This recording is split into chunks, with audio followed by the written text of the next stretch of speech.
Дугуйлж эхэлсэн богино шулуун зурлаг. Зурлагын эхлэх, доод шугамд хүрэх, дээд шугамд хүргэн төгслөх цэгүүдийг тэмдэглэлээ. Үргэлжлүүлэх цэгээр тодруулан харцгаая.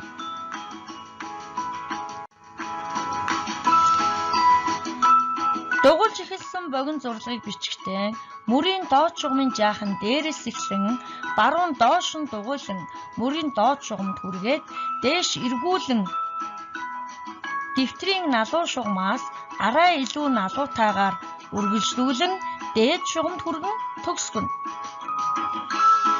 Үргэлжлүүлэх цэгээр тодруулан харцгаая.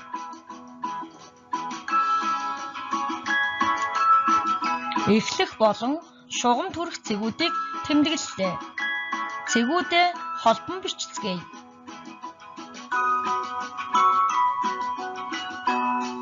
Эхлэх цэгээс эхлэн бичцгээе. Дэвтрийн налуу шугамаас арай илүү налуутайгаар шулуун зурж мөрийн дээд шугамд хүргэн төгсгөнө. Цэггүүгээр бичцгээе. Дэвтрийн налуу шугамаас арай илүү налуу бичигдсэнийг анхааран хараарай.